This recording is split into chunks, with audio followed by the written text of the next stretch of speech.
To provide a sense of normalcy in our daily lives at work, home, school, etc. during this unprecedented time, people have been forced to depend on each other, news media, and current technologies more than ever before.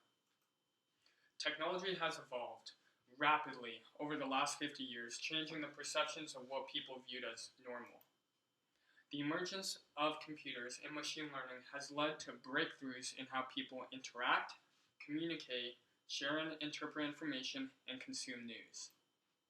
For decades, certain appointed individuals, recognized as gatekeepers, were responsible for facilitating the passage of news items to the public. And now, new technologies such as mobile devices and advanced computer systems have given everyone the ability to mediate and regulate news. This is in large part because of the development of the internet. With that in mind, has granting people the ability to express their opinions, thoughts, and ideas to online audiences without mediation led to a more informed society, or one that thinks they're informed? To tackle this topic, I will articulate the vital role technology has had in the regulation of news by discussing 1. The Trust Project, an established organization that uses a set of standards to pinpoint and weed out misinformation. 2. My Capstone Project, the CNI program. And 3. The CN Network, a networking website used to connect with people online. Now, what in the heck is the Trust Project, and why is it relevant? Well, let's take a step back for a second. What do you value most in a relationship? Most can agree that relationships' foundation is built off of trust, honesty, communication, and connection between two or more things. Okay, what's that got to do with anything? Well, when people consume news, they expect it to be trustworthy, honest, accurate, and coherent. In 2012, the Trust Project was established. Its goal to develop transparency standards that help you easily access the quality and credibility of journalism. Researchers of the organization sought out to interview people all over Europe and in the US to get input on what they valued most in news and when they trusted it. Their responses were used to mold trust indicators, or standardized disclosures about a news organization's ethics and other standards for fairness and accuracy, in which 100 news organizations collaborated to create them. Okay, so what is the Trust Project's aim? 1. To provide truthful, verified news and information in a context that gives them meaning.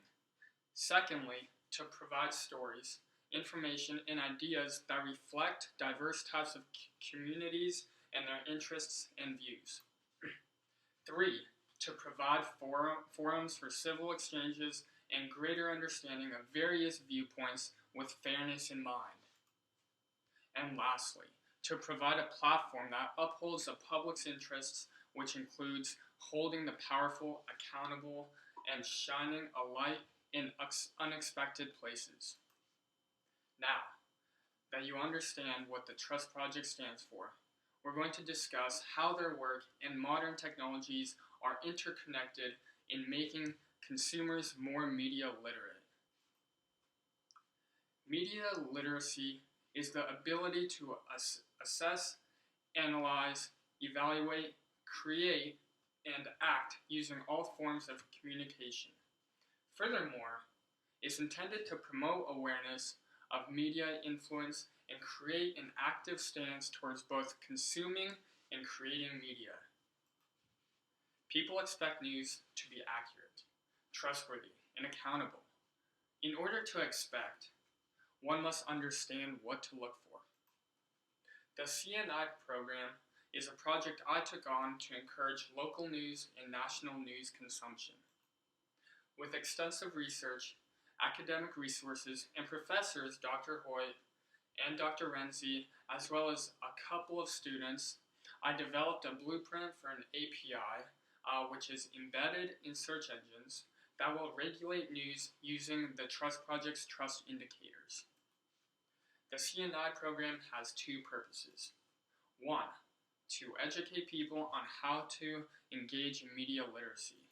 And two, demonstrate to people how machine learning can be used to tackle misinformation and this problematic issue of fake news. So in my project, I included materials that were essential in illustrating how the Trust Project transparency guidelines would be used and incorporated in search engines to control news and deliver what people viewed as credible news. The materials consist of a notebook and a codebook. So the notebook contains research on coding approaches, internet archives, databases and their functions, a handful of computer models, and other tools and frameworks necessary to develop the CNI program. While the codebook translates the main trust indicators provided by the Trust Project into code. It's important to note that a prototype for the CNI program API was not developed due to circumstances of COVID-19. However, it did lead to the creation of a website used to demonstrate how the AI would eventually work later down in the future. Lastly, now that you understand the Trust Project and the CNI program and their roles in cultivating media literacy principles in news consumers, I will briefly discuss why I created the website, the CN Network. In short, I created the CN Network to present my Capstone project virtually to my professors, classmates, friends, and family of Pacific Lutheran University in reaction to the COVID-19 pandemic. In my core, I thought this website was the only way I could display my work to the public because I believed it is of great value. With this platform, it allowed me to put the culmination of all my work in one place while making it accessible to everyone. I also realized that this website could be used to network for the long term, so that's a plus.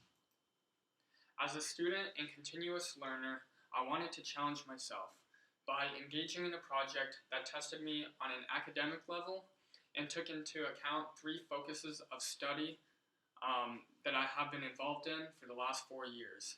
Those are marketing, communication, and computer science. Given insight into the Trust Project organization and their involvement in engaging with the current issue of fake news, and a rudimentary understanding of the CNI program, I urge you to think about whether technology and AI is damaging in its ability to be used to cultivate news, or if it surfaces the underlying issue of just how misinformed people really are. If you want to know more about my Capstone project, I, Chris Nussbaum, encourage you to contact me at eldarsports@gmail.com. eldarsports@gmail.com. In the description below, I will provide a link to my website, the CN Network, where you can look at my Capstone project in detail and view my personal portfolio. With that, stay safe, continue practicing social distancing, and stay positive. Thanks for your time.